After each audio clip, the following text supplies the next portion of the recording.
Seventh day in the month of August 2026, and I'm a great you. Good morning and welcome to Dominion Television. This is Dominion Sport, where we talk all things sports right here on the go.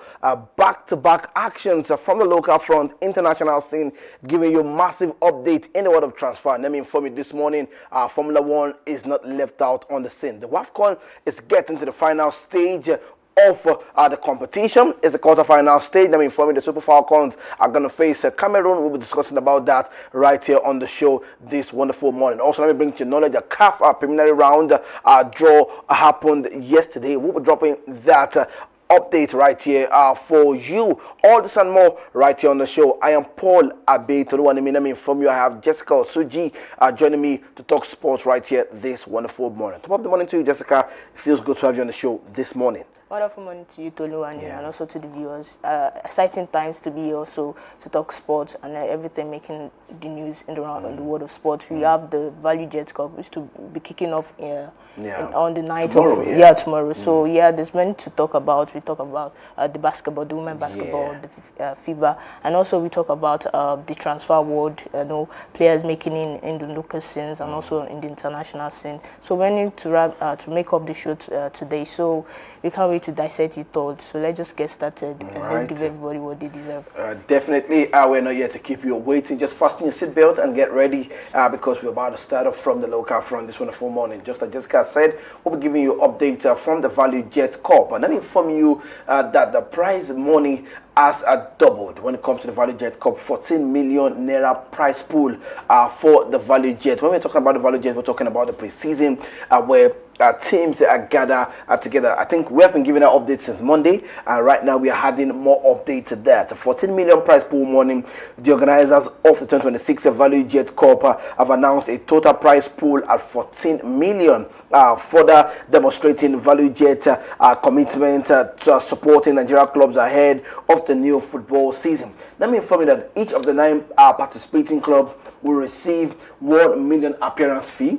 And while the tournament winners would earn an addition 3 million, and the runners-up will receive 2 million naira. With 9 million allocated to the appearance fee alone, the Value Jet, sponsored by Value Jet, continues to set the standard of season football tournament in Nigeria, providing unmatched financial support to clubs, particularly those preparing for continental competitions. I think this is the way to go when you look at it. The last time out, we talked about Ikorodu City receiving 2.5, and right now everybody's going on with something regardless, and the winners will go on with a sum of 3 million naira. I think what a way to prepare some of these teams participating in the continental football. Right, go ahead, Jessica. That's a better way to come into new to the season of the NPFL. Every team's participating is having a reward to show for it by their appearance and also by winning it and the runner-up. So it's something I feel like every team in this competition will just have something to show for. So they'll go in and out for this competition, both the runner-up. So it's becoming more competitive. It's not about the preseason alone, testing team connection and preparation level. It's about now they have something to show for it. And even Shooting Star Academy Warriors or even I'm talking about Shooting Star, they have something to show for it. Now they are preparing for their CAF journey. This is also something I feel like they will really benefit from, based on the financial aspect of it, and also the team moral support, and also the team growth and preparation at the same time. So it's something I feel like the organization and the team participating in alone, the investment in it is a great way for every team to receive each reward, and is something to show for. So it's not about the preseason, it's about every team receiving something for it. And the transfer coming in around, teams now will know where to get started from testing their squad, from knowing which knowing where to put each players in. So the technicalities of are you talking about for the new season? For the new season. So every coach now has something big in their hands to prepare for. So kudos to the organizer of this cup. 14 million is not a small money. It's not small money. So it's definitely something I see that every team has something to benefit from. right, beautiful. Now, just like my producer was just trying to display all of that together, we have Rangers International participating.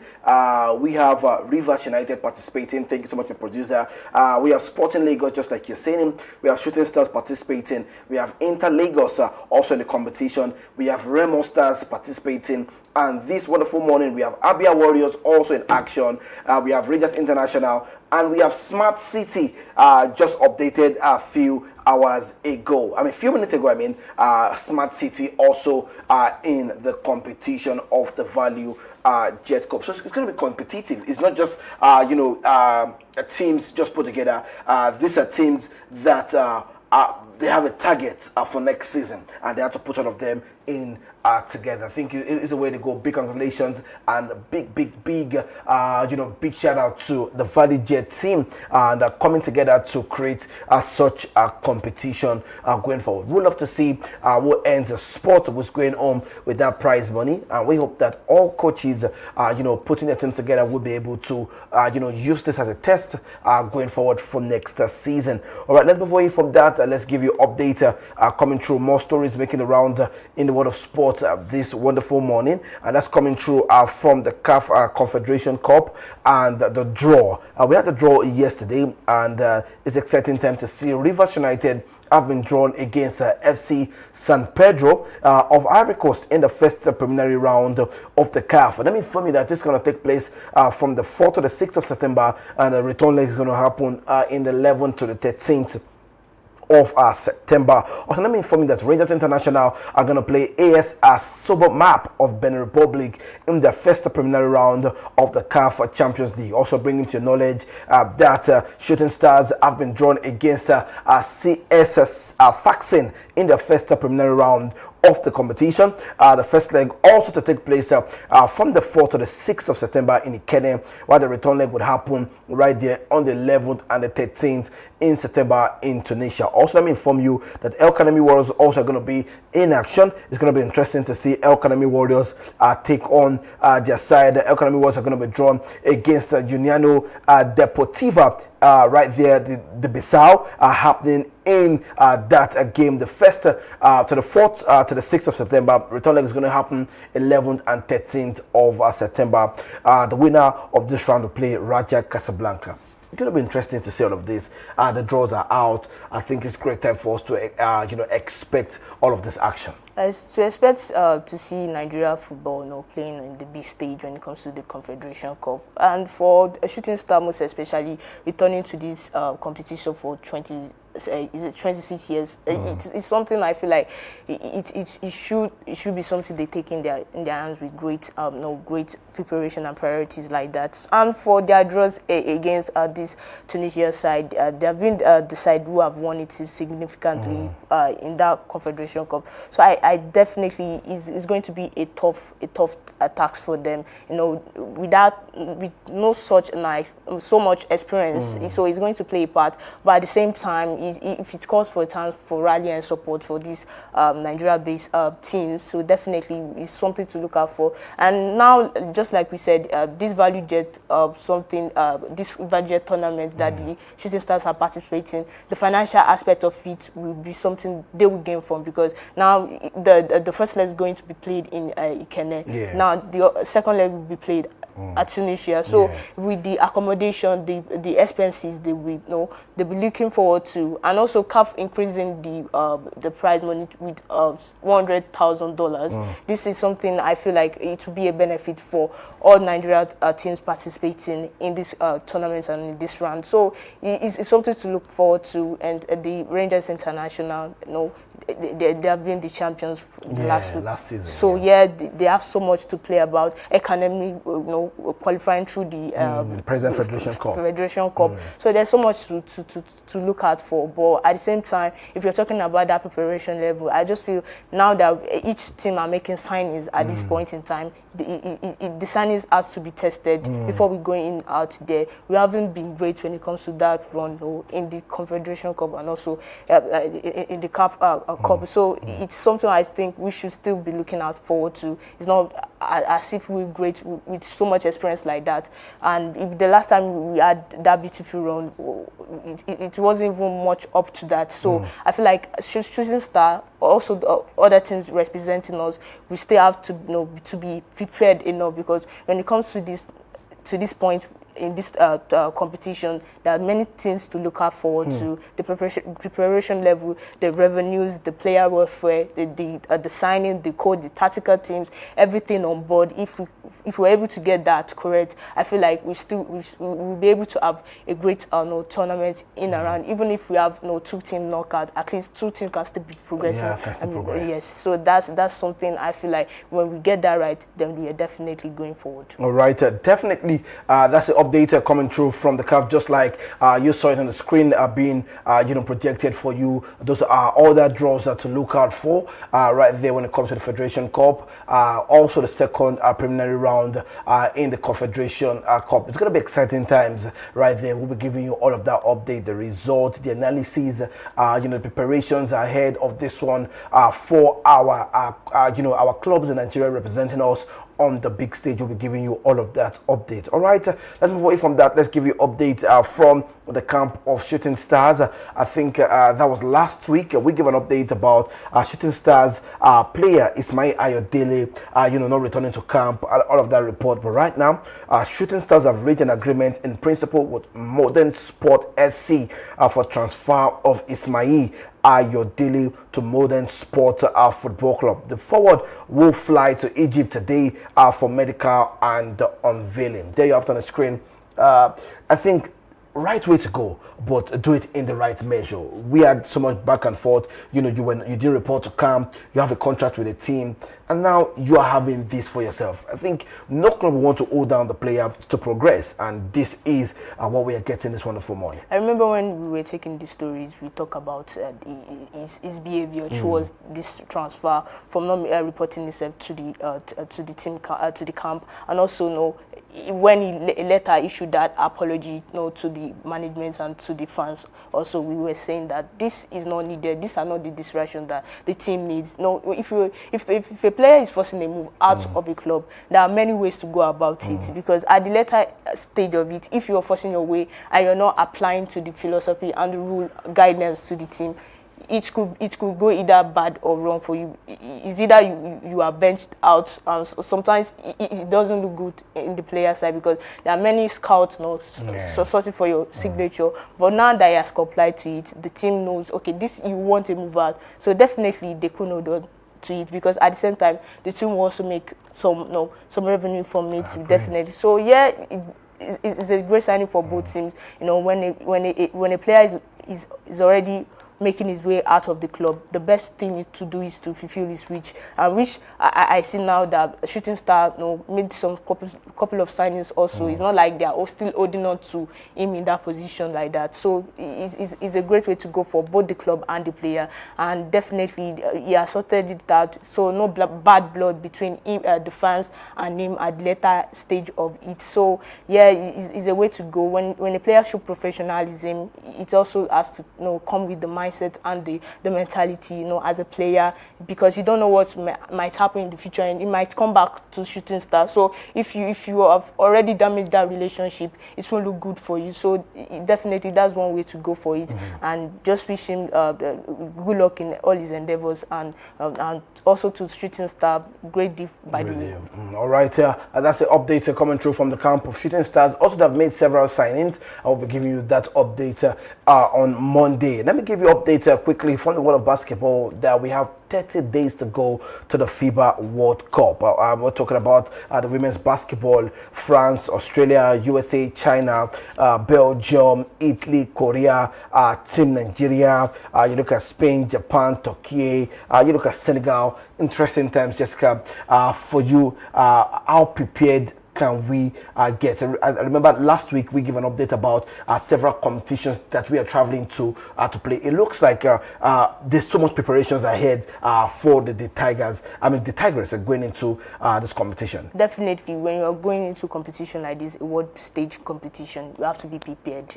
And these features we have ahead of us, traveling from China and also to Spain to test the team, mentality and all of that. So the coach knows what, and the board in general know what it is up for grab when it comes to times like this. We need to be prepared. This is not a tournament where we say, okay, we're going off for pre-season to test, because at the later stage, if you're not well prepared enough, your team selections, the tactical drills of it will show. And that's when we start losing games, and we start ranting up and start making up some points that at the later end we won't be able to qualify to the next stage or next round of it. So this preparation level is what it's not even about this sport alone. It's what every team needs in any competition, in any sport. When you're mentally prepared, when you're physically prepared, it brings this agility, it brings this correct mind to be able to face whatever competition you're about to face when it comes to that stage. So yeah, this is what the team needs at this point in time. We saw the last Commonwealth, how well prepared we were, the investment put into those teams. So definitely, this is what we'll still be crying out for when it comes to the competition that Nigerians are going in. So it has to do with the team, the player. Who are we calling? Whatever state we are putting ourselves in, the preparation level should be correct. Come correct. Come with everything you have, the team, the coach, the board members, everything, because we don't want to go into the competition looking like we don't know what we're doing, looking all prepared and everything like that. It will have an effect in us. So definitely, like we said, this is what we want. This we don't want to be going back and forth to like the preparation level of the Super Falcon, which is later started fixing date for competition or friendlies at the later and being cancelled. This is not what it's called for. So definitely, I like what I'm seeing, and hopefully before the competition gets started, we should be at that level of mentality comprehended enough to be able to face whatever opposition we are facing next. All right, definitely. There's an update in the world of basketball when it comes to the women's scene. We'll be breaking all of that for you. 30 days to go. Starting from tomorrow, more countdowns will happen. I will be giving you update from the camp of the Tigress. Definitely, you can enjoy all of that right here on Dominion Sport.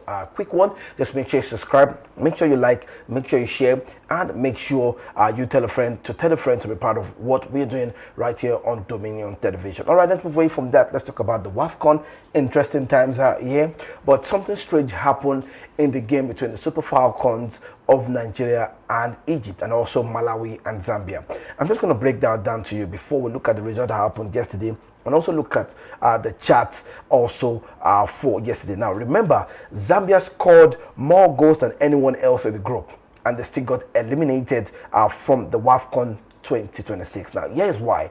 The CAF rule completely changed who advanced into the quarter-final stage. And let me inform you that, they scored 8 goals. I'm talking Zambia considered just 2 and finished with 6 points, yet could not qualify for the next round of the WAFCON because of head-to-head rule. And let me explain that to you quickly. A tiebreaker was made. Zambia defeated Malawi 2-1 in the final Group C match, while all 3 teams, Zambia, Malawi, and Nigeria, finished the group stage with 6 points. Despite finishing 8 goals scored and the best goal difference in the group, Zambia qualification came down to a tiebreaker. Now, most fans expected overall about the goal difference to separate the teams, but that did not count in the CAF rules work. When 3 teams are tied on points, instead of looking at the entire group, CAF will create a separate mini table using only the matches played between the tied teams. And let me inform you also that means that Zambia, with their 6-0 victory over Egypt, was completely removed. Now, only the 3 matches counted, which was Malawi, Nigeria, and Zambia. Now, let me bring that to your knowledge again, that all the games that were played with Zambia, with Egypt, all those goals were cut off. Now, they now had a separate group where it was between Malawi, Nigeria, and Zambia, the games they played against each other. Now, remember that Malawi defeated Nigeria 3-2. Nigeria defeated Zambia 1-0. Zambia defeated Malawi 2-1. Everything else was ignored. Now, let me bring to your knowledge that within the mini table, everything finished with 1 win, 1 loss, 3 points, and identical goal difference. The next tiebreaker was goals scored against the other tied teams. Malawi scored 4 goals, Nigeria scored 3 goals, Zambia just scored 2 goals, which put Zambia to 3rd place despite the impressive run in the tournament. Now, my question on Jessica is, why are we living by this rule? Why are we going by this rule?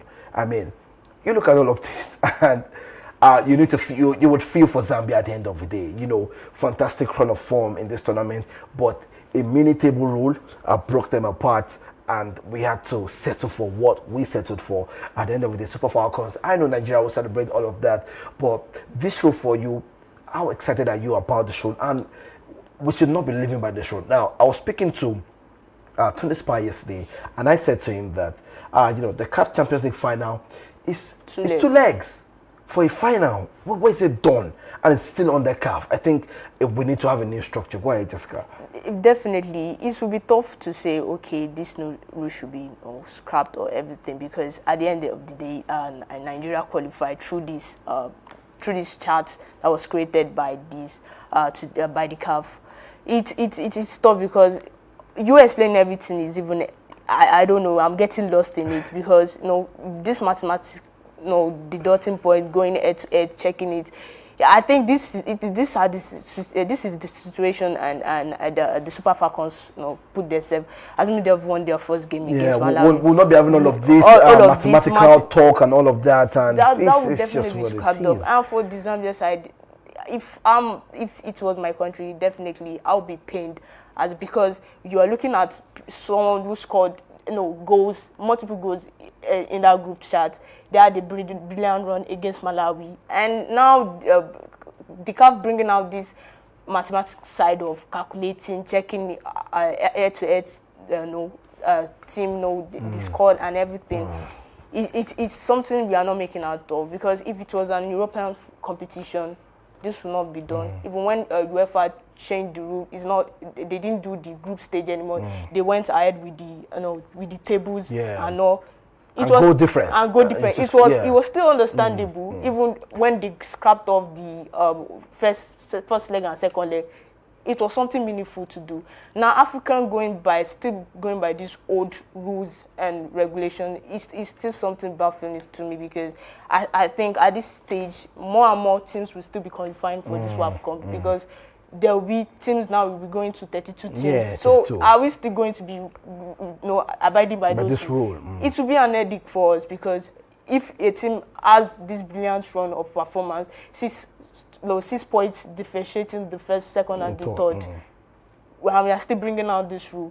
It will make a difference in when it comes to the quarterfinals and the semifinals like that. Because now, if you are scrambling the strongest team in the group stage, we should have qualified for the quarterfinals. Then where does it leave other teams that will qualify?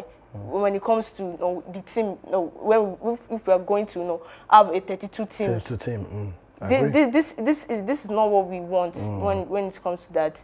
This competition, WAFCON at this stage, even though it hasn't got that promotion, that publicity, it's still not getting that much competitive when it comes to that.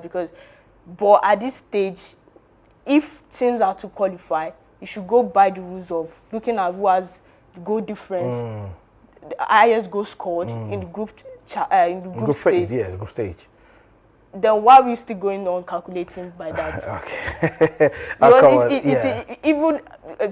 even if Super Falcons qualify by that, by this new mathematics, I'm still not convinced that at the other edition that we still go on in the WAFCON, it might go against us.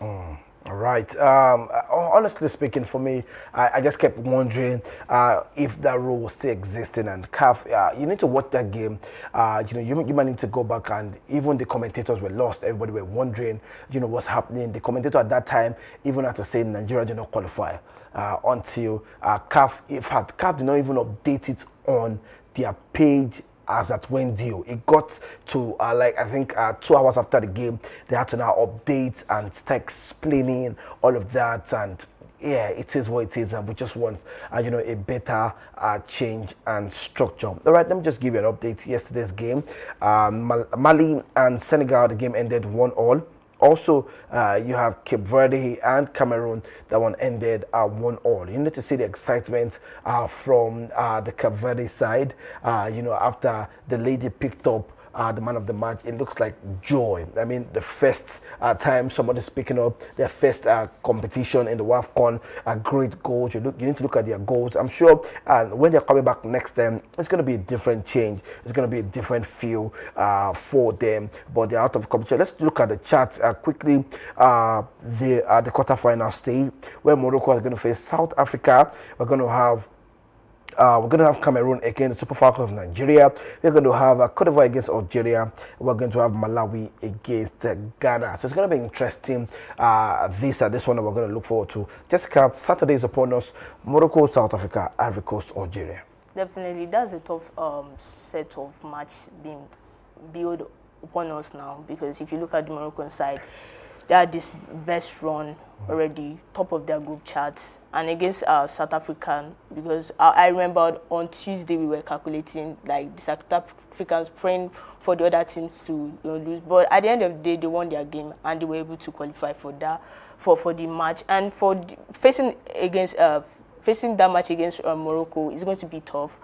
I still see this as a tough ties against these two teams, but at the same time, if I'm to pick my winners, I still see the Morocco side getting that edge against South Africa. For the Ivory Coast and or the Algeria, that one's still tough. The Algeria side are still tough to beat. For the Ivory Coast side, it's still something that's still getting strong from every round up to this stage. So it definitely boils down to the strongest team, if I'm being honest. But if I'm to pick one winner, also I'll go for the Algeria side. They have that edge against the Ivory Coast team. Okay, beautiful. You watching us right now, just on the screen. You can pick your winners in the box right there in the comment section. Morocco against South Africa, Cote d'Ivoire against Algeria, Cameroon against Super Falcons of Nigeria, Malawi against the Black Queens. All right, let me inform you quickly. Before we discuss Nigeria's game, after their qualifications to the quarterfinal stage, NSC, through the leadership of Chairman Shehu Diko, revealed that the NSC increased the bonus per goal from $5,000 to $10,000. He also noted that the NSC private sector support, coordinated by CG Customs, also promised $10,000 per goal. This means that the Super Falcons will get $120,000 for scoring 6 goals against Egypt. And let me inform you that despite their defeat against Malawi, as further motivation to the team, the NSC approved and directed the NFF to pay the players the full match bonus, including 2 victories against Zambia and Egypt. With this, the Falcons will now earn the full match bonus for the 3 group matches. And let me inform you that these actions should serve as an huge motivations as teams are heading to the quarterfinal against the Cameroon. How do you see this as a big boost for them going into this competition? It's a big boost, but with the promises and reward we redeem at the end. At least, I think we saw signs at the Commonwealth, so maybe we can cut them some slack to see if would not be a problem. We will definitely be praying for a miracle, not to be like promise and be failing, coming out of the to the public to be saying these are what we promised them, reward by goals and each of that. It still does not. It's a boost when it comes to that there's a financial reward for it to the player side, but it doesn't. I still see that it doesn't play out when it comes to what the team needs to play when it comes to that match day at the end of it. Because if you're looking at it, the Super Falcons run haven't been that excellent. We've already pushed them to that phase and that stage of them having that much experience than the other teams, but we are still at this stage, still calculating their points for them to advance to the next stage. Now, facing this Moroccan side is going to be a tough one. If I'm not mistaken, it's going to be a tough one because the Moroccan side now, they've qualified also for their match. Everyone is this is the stage of this competition where everyone knows that is either you win or you go out. So the Super Falcons know what is ahead of them. This is a big test. This is a huge game in front of them to do. We don't want to see a repetition of the game against Malawi, even against the Zambia side, whereby needless card was collected, goalkeeper positioning and mistakes like that. We know there was not much preparation ahead of this competition, but now playing up to this level and up to this round, you know what it takes. You have been there before. You qualify, you win this match, you qualify for the World Cup. Definitely, this is what we are looking forward to. Every Nigerian now is what we are looking forward is what they have in store. They have to be tactically right, or else even losing concentration is not allowed in times like this. Every minute counts in this game. Winning up to even if you are not winning by huge margin, we have to still know how to win, even if it is slender, because going against this Cameroonian side, it tests your agility. It tests your concentration level. We can't be making mistakes that will cost us, cards or yellow cards like that. These are the times where the coach needs to make the proper calls and proper implementation of the players at their right positions. This is not the game to be testing out where we need to look for. Forget about these records or even these rewards that we are looking forward to at the later. After this match, how many goals we score? We should forget about that. We should focus more on qualifying, advancing. Then, by God's grace, if we are to come against another opponent, we take every game step by step. And if we are moving forward to that, this stage now is where we don't want any noise outside distracting us, because if you see this call for rewards by every goal, it might make the players, when it comes to that match, when it comes to the match against Cameroonians, are looking to score maybe 5 goals in that match, it will be a distraction. Players like that may lose concentration, whereby we leave our defense open, and those so you don't see that as a big boost? I don't see that as a big boost. It might sound so right on paper, but at the same time, it's also a distraction, whereby they will be going against trying to score 5 goals or 6 goals or 4 goals, or so that to redeem that reward that. But at the same time, we can't be open at our defense, because if the Cameroonian side can capitalize on our weakness or errors, if they see it in that match, it's going to be a huge disappointment for us. All right, that's the update from WAFCON. Definitely it's going to start off this weekend. Make sure you're locked in and you're watching and dropping your predictions ahead of that one. Definitely we're hoping that the Super Falcons pick up the victory and get a ticket for next year's World Cup. That's the prayer and that's the hope of every Nigeria watching that game over the weekend. All right, let's move away from that. Let's talk transfer as we wrap up the show this wonderful morning, and that's coming through from Mohamed Salah. And yesterday showed greatness of how this man is recognized in world football. I watched the video in Turkey in Trabzonspor, and I was wowed. I mean, the stadium was full and expecting a great man. I mean, from the Mohamed Salah to Trabzonspor is a done deal already. Salah joins on 2-year deal as free agent after leaving Liverpool. How great of a player would Mohamed Salah be for Trabzonspor, and also alongside our Nigerian man, Paul Onuachu, and also, the defender also, Anya, will also playing right there for Trabzonspor. It's going to be something so great for the Turkish league. Now they are adding big players into the league, just like the Saudi Arabia Pro League, whereby big names are making a move there. And for Salah, great deal for him.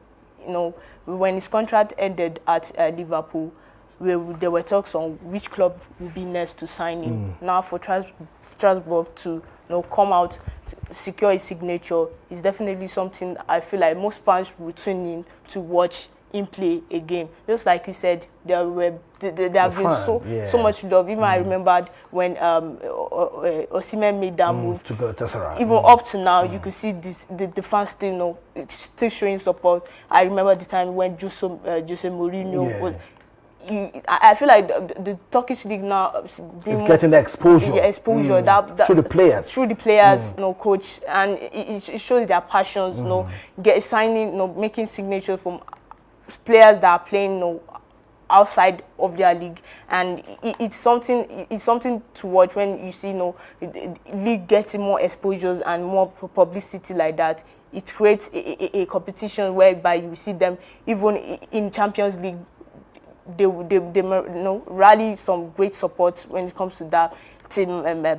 Players will be making moves more and more when at the later end of the day. And for Mohamed Salah, this type of this is what is what of his time. I won't say age is not. I would say age is not on his side again. So when it comes to playing at that stage of the competition, getting more game time, definitely I see this deal something that will work out for him and also the club. Okay, beautiful. I will be looking forward to that. Also, let me inform you that Yan Diomande joins Madrid from RB Leipzig. Deal confirmed for 125 million package plus 15 million add-ons. And I have so much question for this deal. So maybe I'm just going to pen it until Monday because of our time. I have so many questions for this deal. I'm trying to see if Florentino Perez is just showing superpower, against other clubs or whatnot. But definitely we're going to discuss that on Monday. Also, for Arsenal fans expecting Vinicius Junior, and let me inform you that Vinicius Junior has signed a deal with an extra extended contract. Just like my producer was about to show us, an extended contract for Vinicius Junior. Massive deal right there for Vinicius Junior. Until 2032. That's the update right there. Contract extension for Vinicius Junior. So all of that saga with Vinicius Junior and Arsenal, they were having a nightmare, or should I call it a daydream? Because this Vinicius Junior, even because I saw an Arsenal fan yesterday was arguing that who was Vinicius Junior before Real Madrid made the move for him. But at this stage in time, he has the Champions League in his cabinet with Real Madrid. He knows what he's doing there. Even if it comes to the times where they were debating against Israel and of Mbappe, who will be the left. But now it has been sorted that Mbappe is up front. So he's still playing a very vital role in that squad. So Arsenal, they were daydreaming for his signature because I saw it. It was never a deal that it will make that switch to the London side. Okay, beautiful. That's the update. I'm sure Arsenal fans are now more calm, and I don't know if they feel better, but it is what it is. Let's move away from that. Let me show you the signings that Madrid have made this season. I think it's going to be interesting to see that on the screen. You look at Bernardo Silva, you look at Dumfries, you look at Ibrahim Konate, you look at Marco Corella, you look at Jose Mourinho in his ranks, Yan Diomande. I think it's a stacked up Madrid side for next season. Definitely, we'll be looking forward to what that unfolds when it comes to La Liga for next season. Also, quickly, PSG has made a move for one of the youngest talents in world football, Akliouche from Monaco, has joined Paris Saint-Germain. We'll be looking forward to more of that. That's what, just like you have on the screen, Akliouche, the French man, has joined Paris Saint-Germain. All right, wrapping up the show, we have more transfer updates, but because of our time, let me just move straight down to Formula 1 2025. When you look at after all rounds of the season, we have been able to compare how driver standing stood at the same stage from last season, from 2025 to 2026 in the world of Formula 1. All right, that's all we can take this wonderful morning right here on Dominion Television, your channel of choice. We're going to see again on Monday. Action-packed out a weekend. Make sure you're glued to your screen all your phones are getting all of the update, because we'll be back here together on Monday to discuss all of that right here on the go. I am Paul Abeto, the one of me. Jessica, thank you so much for joining us, to the crew, to the producers. I say a big thank you. We're going to see you again on Monday. Stay connected and keep watching Dominion Television, your channel of choice.